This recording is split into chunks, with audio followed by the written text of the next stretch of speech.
Late one stormy night, Emma found herself driving down a desolate highway. She had taken a detour to avoid a construction site and now regretted it.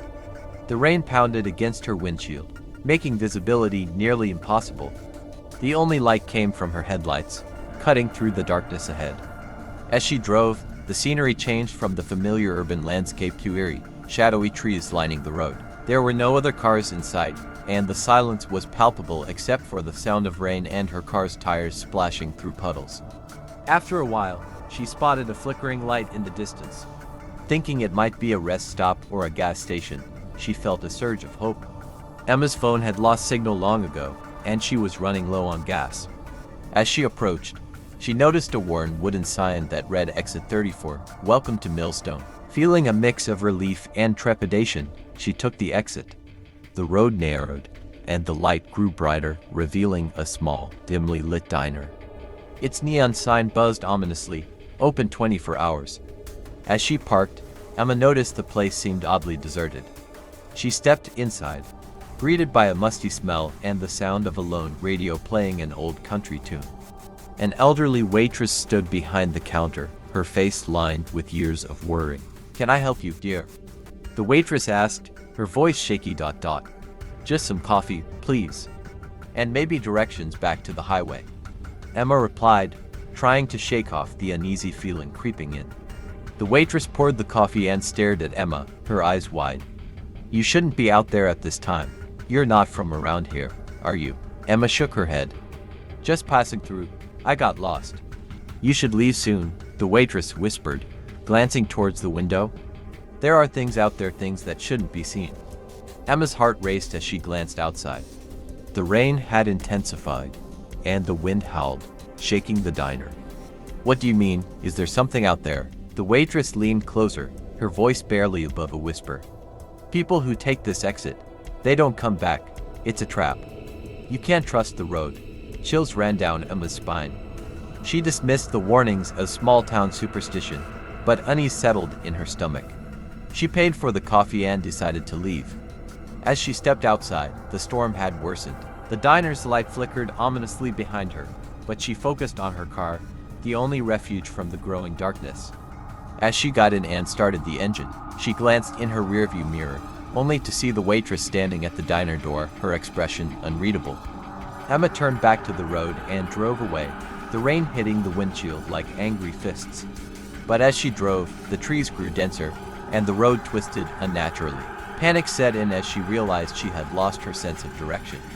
Suddenly, the headlights caught something on the road ahead. A figure, silhouetted against the rain, stood motionless. Emma slammed on the brakes, her heart racing. The figure was a woman, drenched and gaunt, her eyes hollow. She raised a hand, gesturing for Emma to stop. Emma's instinct screamed at her to drive past, but she couldn't. Something about the woman's presence was magnetic. She rolled down her window, trying to make sense of the scene.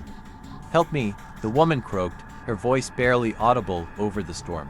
"Please, I'm lost." Before Emma could respond, the woman lunged forward, clawing at the window. Panic seized Emma. She slammed the car into reverse, narrowly avoiding a collision. In her frantic retreat, she caught a glimpse of the diner in her rearview mirror. The waitress was gone, but the sign flickered wildly, as if in warning. As Emma sped back onto the highway, she felt an inexplicable weight lift. She drove for miles, not daring to stop until she finally found a gas station, where the lights were bright and other cars were parked outside. Shaken but relieved, Emma stepped inside and approached the clerk. "What's the quickest way back to the interstate?" The clerk raised an eyebrow. "Where are you coming from, Millstone?" "I just got lost there," Emma replied, her voice trembling. The clerk's face went pale. "Millstone? That place has been abandoned for years. There's nothing out there anymore. No diner, no exit." Emma's breath caught in her throat. "But I was just there," the clerk shook his head. "You shouldn't have taken that exit. No one who goes there ever comes back." Heart racing, Emma turned to leave, but the storm outside had grown even fiercer.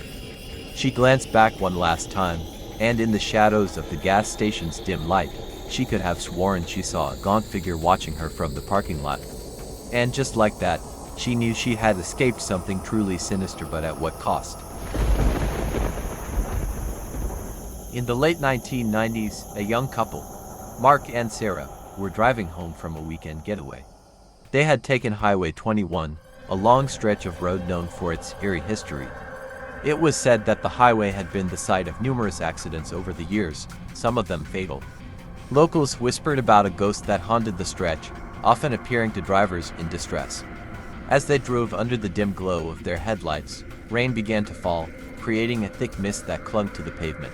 Mark turned up the radio to drown out the eerie silence outside, but the static made it hard to focus. They were nearing a particularly isolated stretch when their car suddenly sputtered. "Great," Mark groaned, pulling over to the side of the road. "Just what we need." "Let me check the engine," he said, stepping out into the rain. Sarah stayed inside, the anxiety creeping in as she watched him struggle with the hood. After a few minutes, Mark called out, "I think it's the battery. I'll need to jump it."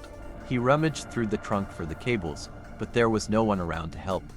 Suddenly, Sarah noticed a figure standing at the edge of the woods, just beyond the headlights' reach. She squinted, trying to see more clearly. It was a woman, drenched, wearing a long, tattered white dress that seemed to billow in the wind. The woman's hair was matted, and her face was obscured by shadows. "Mark, there's someone out there," Sarah shouted, her voice trembling. Mark turned, following her gaze. "What the hell? Who is that? Should we call out to her?" Sarah suggested, though fear gripped her heart. Before Mark could answer, the woman began to move towards them, gliding silently through the rain. As she got closer, Sarah felt a chill wash over her. The woman's face was pale, her eyes dark and haunting. "Help me," the woman whispered, her voice barely audible over the rain. Mark hesitated, torn between fear and a sense of duty. Maybe she needs help. We can't just leave her here. Just then, the woman pointed down the road, her expression filled with urgency. "Please, you have to turn back." "What? Why?" Sarah asked, her voice shaking. "The road is dangerous. It's not safe." The woman's voice trailed off, and she seemed to fade into the mist, leaving only a cold breeze in her wake. Mark and Sarah exchanged bewildered glances. "Did you see that?" Mark asked, a knot forming in his stomach. "Yeah, I did," Sarah replied, her pulse quickening. "I think we should leave, now." Without another word, they jumped back in the car. Mark turned the key in the ignition, and to his surprise, the engine roared to life. He backed out onto the highway, glancing at the spot where the woman had stood, but there was no trace of her. As they drove, the rain intensified, and the road ahead seemed to stretch endlessly. Suddenly, headlights appeared in the distance, a car approaching fast. Mark squinted, realizing it was swerving dangerously. "Mark, watch out," Sarah screamed as the car veered toward them. In a split second, Mark swerved to avoid a collision. The other car flew past them, tires screeching, and then, in a horrifying moment, crashed into a tree just ahead. Mark and Sarah stared in shock. "Should we stop? They might need help," Mark shouted. But as they turned to look, they saw a figure step out of the wrecked car. It was the same woman from before, her dress now stained with mud and blood. She glanced at them, her face twisted in sorrow, and then she turned back toward the woods, disappearing into the trees. A wave of realization washed over them. The stories were true. Highway 21 was haunted by those who had lost their lives, warning others of the dangers that lay ahead. Heart racing, they pressed the accelerator, desperate to escape the horrors of the night. They drove 4 miles, not daring to look back. Eventually, they found a well-lit gas station and pulled in, shaking from the experience. As they recounted the events to the clerk, she nodded solemnly. "You're not the first to see her," she said. "Many have felt her presence on this highway. Just be grateful you got away." Mark and Sarah left the station, forever changed by their encounter, knowing that some roads are better left untraveled. Sure, here's a story based on real-life events that took place on a highway. In the late 1970s, a man named Tom was driving home late one night on a desolate stretch of Highway 13, known for its dark woods and winding turns. He was tired but eager to get home after a long week at work. The rain began to fall, turning the road slick and reflective, and he switched on his headlights to pierce through the heavy darkness. As he rounded a bend, Tom saw a figure standing by the side of the road, a young woman in a white dress, drenched from the rain. He slowed down, unsure whether to stop. She looked lost and desperate, and his instincts kicked in. He couldn't just leave her there. Tom pulled over, rolled down his window, and asked, "Are you okay? Do you need a ride?" The woman looked at him with wide, pleading eyes. "Please, I need to get to the next town. My car broke down." Tom hesitated for a moment, but then opened the passenger door. "Hop in. I'll take you wherever you need to go." As she climbed into the car, Tom noticed she was shivering. He turned up the heat and asked for her name. "Emily," she replied softly, glancing out the window as the rain continued to pour. They drove in silence for a while, and Tom stole glances at her. She seemed distant, almost ethereal, like a ghost. He dismissed the thought, chalking it up to his imagination. The further they drove, the more uneasy Tom felt.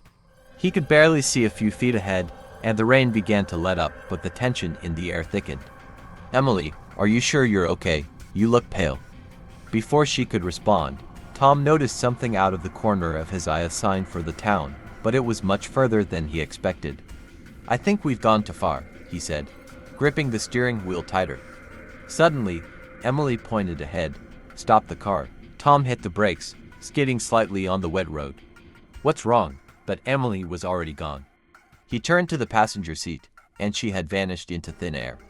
Tom's heart raced as he jumped out of the car, searching frantically for her in the dim light. "Emily," he shouted into the night, but there was only silence. After several moments of panic, he got back in the car, trembling. He decided to head back toward the highway, not wanting to be trapped in the dark woods any longer. As he drove, he couldn't shake the feeling that he was being watched. When he finally reached the main road, Tom pulled into a nearby gas station, still shaken by the experience. The clerk, an older man, noticed his distress. "You okay, son?" "I just picked up a hitchhiker on Highway 13, Tom said, still trying to process what had happened. "But she vanished." The clerk's expression turned grave. "Did she have a white dress?" Tom nodded, confused. "Son, you're not the first to see her. There's a story about a girl who died in an accident years ago on that stretch of highway. Some say she still haunts it, trying to find her way home. You shouldn't pick up hitchhikers out there." A chill ran down Tom's spine as the clerk's words sank in.